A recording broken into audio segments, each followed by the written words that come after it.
Turning on the news, seeing you stretched out. Mama scream and shout, but today is a new day. The legends of the legends, this is suicide. 1,000 got shot, 500 died. The news don't lie. Watch 7, 9 to 5. Stop the violence, put your gun down, youngster. Don't let the city turn you to a monster. Cause if we stop the violence and you stop the silence, anything legends we can conquer. Legends of Chicago hip hop. That's the Chicago Legends of hip hop. The song is entitled Legends, Shy Peace Symphony. Commissioner Robert Steele in the house with us. He's concerned. He's brought the legends together to get people together. And with this message in the song, Commissioner, hopefully we can do that. I'm working with you to make sure that we get this voice out and we get this message out. We have to start within ourselves, and I think the legends have helped to bring a great voice to that by creating this song, and we're going to release that on tomorrow. All right, Black Ice in the studio with us, and also TYMEKA Woods, who's the mother of Michael Flournoy. You heard the song start, the lyric expressing dismay over the fact that Michael was shot and killed, one of many young people shot and killed on the streets of Chicago. Mike Sugar D in the house. What's going on, Sugar D? What's going on with you, man? Tell me, how did you get involved in this project, brother? Well, I guess according to Ice, I'm not actually a legend. I'm one of the pioneers of Chicago hip hop. There you go. Tell me about that. I've been doing this over 40 years now. We have a very large community. I think at last count there's almost 400 people that are registered as legends on the Legends of Chicago website. I was brought in by Dr. Groove, who I was in a rap group with back in late 70s, early 80s. Watch out now, tell me your age. Yeah, I know.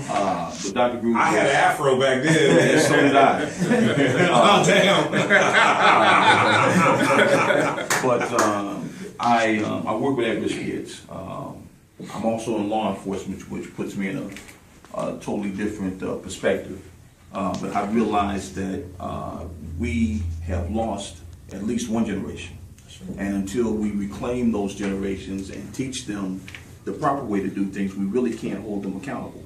And so with the legends, I'm able to do something that I love, you know, because hip hop is not a fad. They said it was a fad 40 years ago, and it's still around. That's right. It's not a fad. It's very prevalent in society. Everybody has embraced it, you know, across the world. And so it's something I love doing. I believe that will allow us to take back these streets, because that's the voice of what they're listening to. That's right. But they're listening to rappers.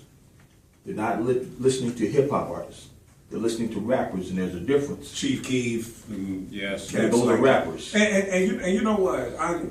I wanted to get Chief Keef on the show, right? And Courtney and I talked about it, and Courtney and I want to do it. And then some people said, nah, you know, and Rhymefest, and me and Rhymefest have talked about it. And, you know, I respect that brother to the hill, because, you know, Rhymefest is here in the community doing his thing. You know, some people say, yeah, do it. Some people say, nah, you're not going to talk any sense into that young brother. And you know, I'm like this person who just thinks, you know, maybe if I can get this brother in the studio and look him in the eye and talk to him, maybe he'll understand, hey, man, look, there are people out here who want you to be successful, but they need you to help the community be successful as well, man. And then, you know, and you think about the music industry, which you guys know about it. Ice, you know about it. Sugar D, you know about it. You know, the music industry flourishes on neighborhood chaos. That's right. It does. And so they promote it. You know, they put a check in these young cats' pocket, and now they continue to go out and, you know, bang, bang, bang, shoot them up and put that in the lyrics. And to them, that's the way to get paid. And see, Matt, you know, with this music is spirit. And so you can listen to music and it can make you feel a certain kind of way. You know, when we were growing up, we would listen to Lenny Cause I Love You, and it would make you feel sad because he was sad. You listen to this hip hop today, it makes you, a great portion of it makes you angry and it makes you aggressive. And then what they do, they pop these mollies and they have these ecstasy pills. Now they have courage in a form of appeal.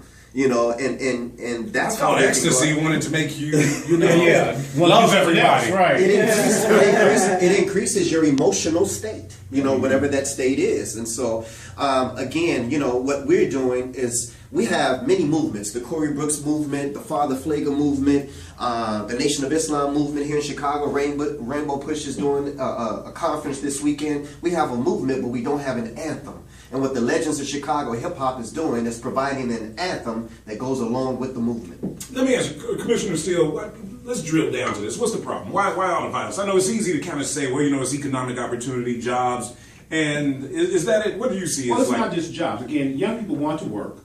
Unfortunately, they don't have a major skill that they're gaining in schools. We used to do shop programs in our school back in the day. We learned a trade. We learned those things. We learned applicable skills that we can take outside the building and go to work with. Kids are not getting that today. The answer truly is, it's in households. It's a mother like we sitting across the room talking about where she lost a good kid because she invested her time. We're not getting that time invested in kids in the household because they're learning on social media, they're learning on television. What they should not sometimes be doing outside in our neighborhoods.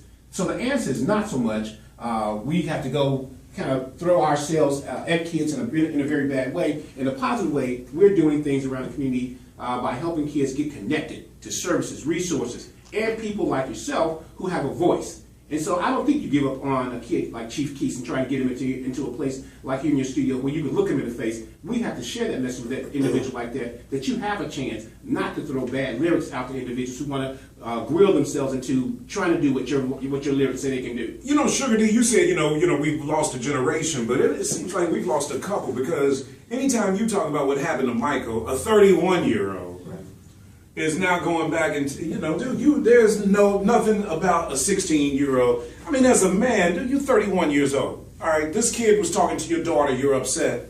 You know, walk up to him like a man and talk to him like a man. You know, now granted, he's probably got in his mindset, I got to walk up to this 16-year-old with some caution because these 16-year-olds are carrying guns now and they might pop off on me.